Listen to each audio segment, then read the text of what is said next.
an idiot, it's official.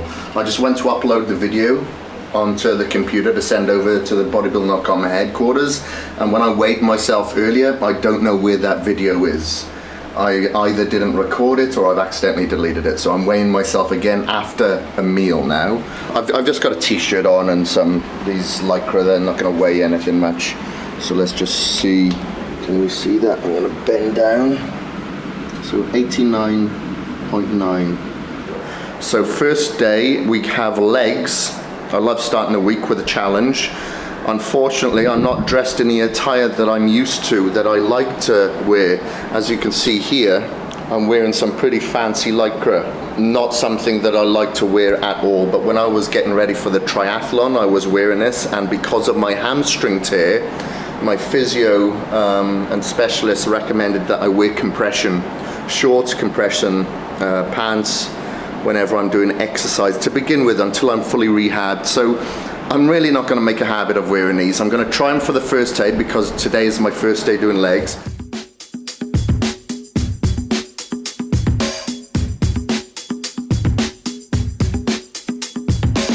Welcome to day one of the muscle building trainer. We're here in Mumbai this time, thanks to Elixir Fitness by Pradeep. It's going to be a very fun experience, especially for me because I haven't trained for 4 months now because of injury and rehab. So being the first week, you are going to get exceptionally sore, especially if you're a beginner. But you should use that as a motivational factor, that you are transforming, your body is evolving. You're going to have little muscle fiber tears, and the only way you're going to repair is through eating adequate amounts of protein, rest, recovery, branched chain amino acids. I'm taking my pre-workout now.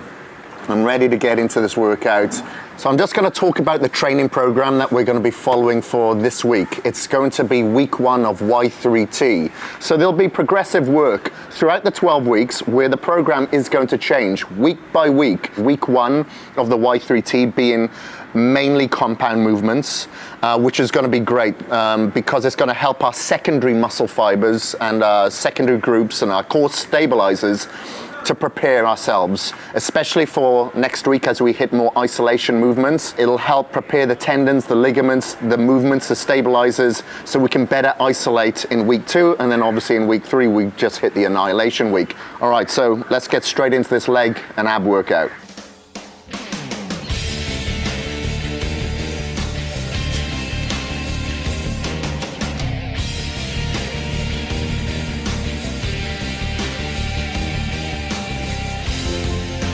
Okay, that's our warm-ups done now.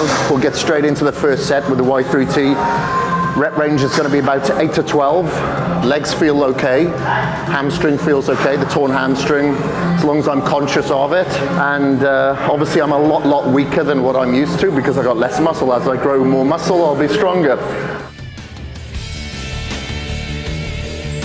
So just make sure when you're doing this that we're doing just a shoulder width stance, and you're pushing through your heels. If you push through your toes, you will have more pressure placed on your knees, and obviously we want to protect our knees.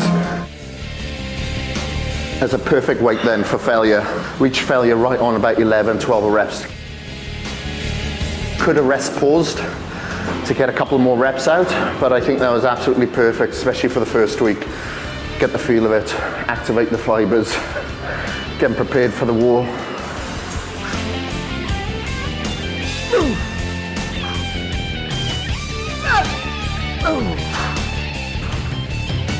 So only hit 10 reps there, so obviously fatigue is starting to set in a little bit. That's okay, as long as we reach failure.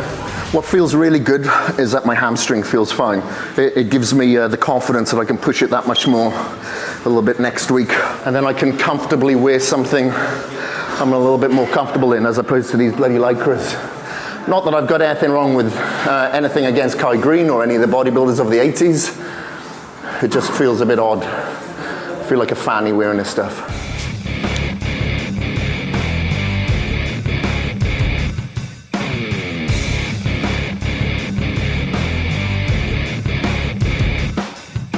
When you're doing a hack squat, again, make sure that you're pushing through your heels, not through your toes, so there's not too much pressure on your knees. Just a little bit more emphasis throughout everything, your glutes and your hamstrings as well, and on the quads, but not as much throughout your joints.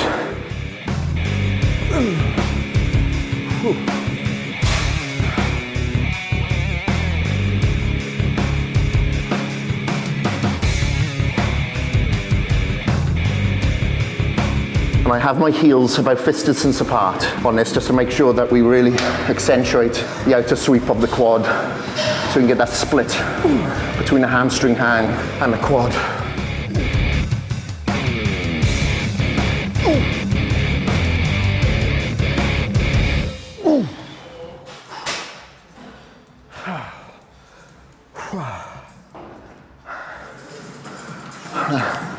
Good job that I did lighten the load, because we only just got, I think it was 10 reps out of that one. Fatiguing really quick, but that's good. You know, we're breaking down the muscle tissue. As long as we're feeling injury-free, we're good. Lucky that Neil didn't put any more sets on there, because I feel cooked on that. But it's good. Everything feels fine. So I know I can go all out next week. Won't be any talking next week.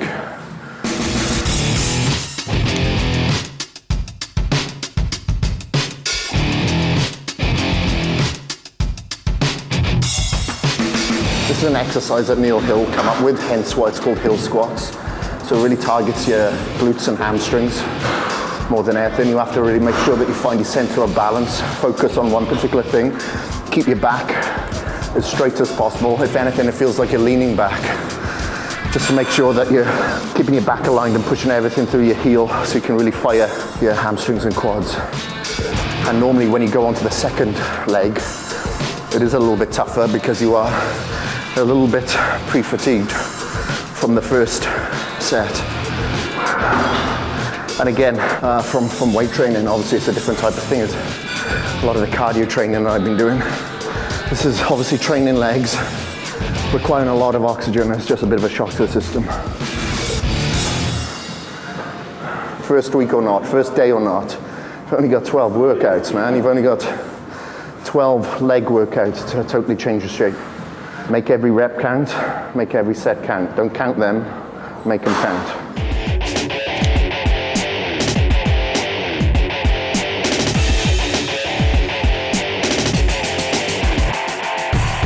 So to begin with, we did 4 sets of the stiff-legged deadlifts here. When performing this, remember your legs are supposed to be locked, and instead of just focusing on bending over, push your hips back.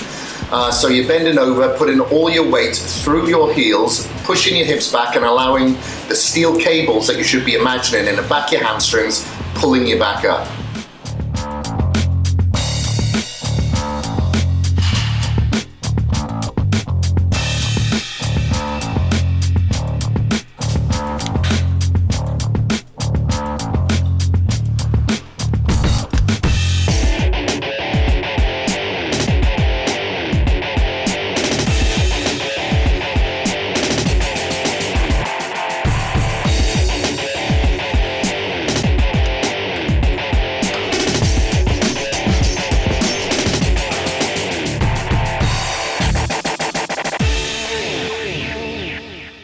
So I just did 12 reps on the first set.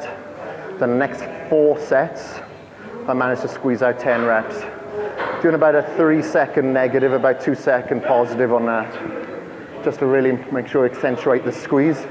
Obviously, you can alternate exercises that are similar, that will target that muscle group. So if you don't have a seated, do the lying.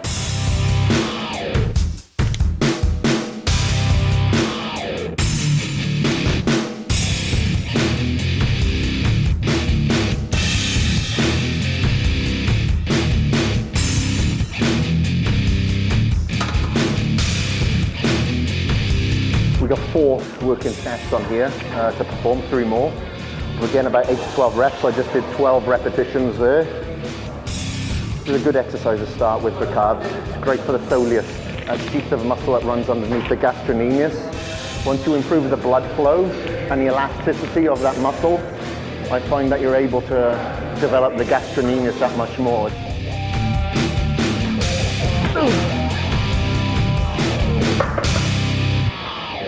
So we're doing the prone leg press here for calves because we don't have a standing calf machine in this gym. If you have a standing calf, that is your next exercise. Whatever it is, as long as your legs are straight, you know, you're going to hit your gastrocnemius. That's the target.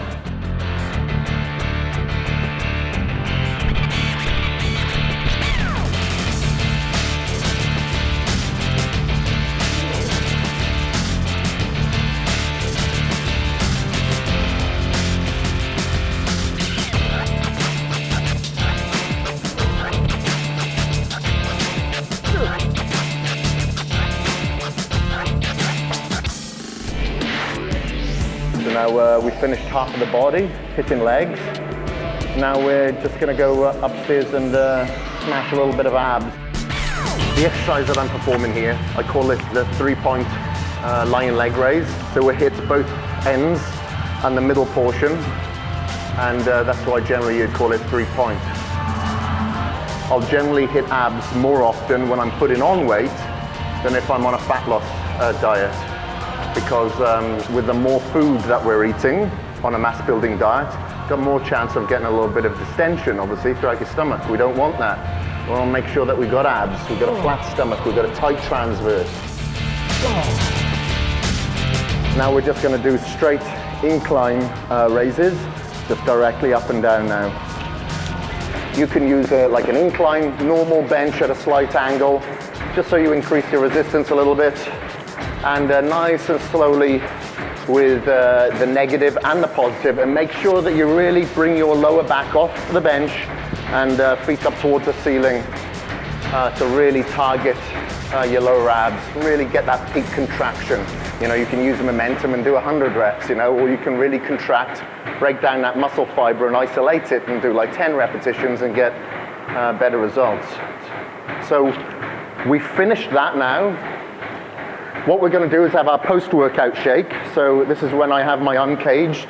Straight after my workout, I want my branch chains, I want my glutamine, I want my leucine, I want all the recovery agents that I can possibly get my hands on after a tough workout like that.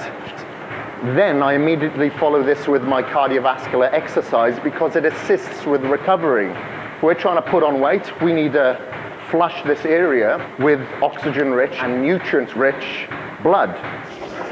It's getting to 3 minutes now, so now I'm going to increase the speed for 1 minute. For that 1 minute, really raise your heart rate up. Obviously, the fitter you are, the harder you're going to have to push it.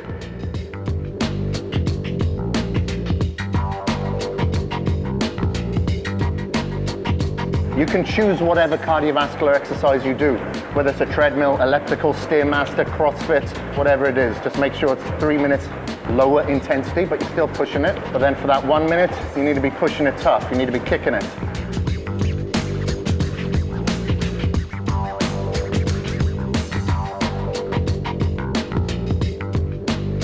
So that's day one in the bags. It's the first time that I trained in this gym, so I was trying to wrap my head around the new equipment, feeling extremely uncomfortable with these with the Lycra. But anyway, I won't be wearing these bloody things again. Felt really good to be back into the gym. You know, I'm motivated. Can't wait to get this muscle growing now. Being the first week, you should be entirely prepared with your Tupperware containers, with your groceries that you're filling your cupboard. Get rid of the crap that's in your cupboard so you don't have any temptation to eat any shit. You need to be eating and fueling yourself on this growth phase with clean calories, okay? So now I'm having my egg whites, my pineapple, my pomegranate, and my oats. And you know, that's what I like to eat. I like to have fish, I like to have egg whites, and maybe a heavier meat. You're not allowed to miss one single meal on this plan now. So I've got all my meals here prepared from yesterday. Being a Sunday, it was a good time for me to prepare. So I've had a couple of meals already.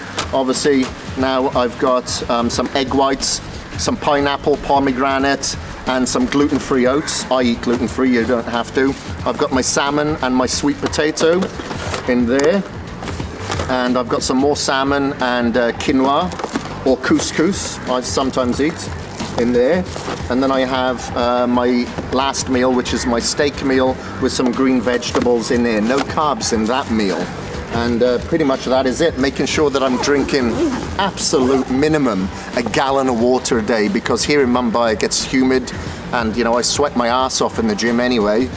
Remember, our bodies are about 70-80% fluid. We need to be hydrated to get full output. So that's it. Make sure that you're on track with your nutrition. Get all your meals in today. Tomorrow we're going to be hitting the gym for what Neil has got written down, chest and triceps. Get a good night's sleep, and I'll see you here tomorrow in the gym for chest and triceps. Rock on. Day one is in the books, and I'm absolutely knackered, to be honest with you. Did training today, which took I don't know, close to about an hour and a half to get through legs and abs, and then did some high intensity interval training, some cardio, and for about 15 minutes. But then what the video guys did not capture after that was like literally hour and a half. It was 4 o'clock anyway. I did a 4 o'clock CrossFit class. The reason being is because I want to show you guys CrossFit on the weekends, and this coming weekend would be my first time, and obviously I didn't want to look like a dick, you know, trying to navigate my way through a CrossFit class, so I thought I'd be mentally and physically prepared beforehand. Bad idea. It was definitely a leg dominant workout of the day, you know, WOD. So, you know, we started off with 10 minutes of squats, and then 7 minutes of cleans and squats, and then we did a circuit of box jumps, burpees, and chins, and then we had to do like 50 toe to bar leg raises. Man, I was cooked. Man, I've eaten so much food. Like, I was going to start on 3,200 calories today. I think I blew that about 1,000 calories ago. Because my body is just so hungry for food, and I'm listening to it. I'm giving it just clean calories, just so I can feed it, or it's going to kick my ass tomorrow. And it's not even 9 o'clock at night, and look at me, I'm in bed with my book, and I'm ready to wipe out and just hopefully get a good night's sleep and recover for tomorrow. Like tomorrow we're probably gonna have a lot of DOMS, you know, delayed onset muscle soreness. So I've made sure that I just had my last batch of branched chain amino acids, my glutamine, and I'm gonna have this steak meal that I've got here along with my cup of tea, my steak meal there. And that's pajamas, by the way, not underpants. So we'll have that, and then brush teeth, and then just wipe out for the night. And hopefully I won't be crawling around by my lips. My legs will be of some use. And then we're gonna smash chest and triceps tomorrow. Night night.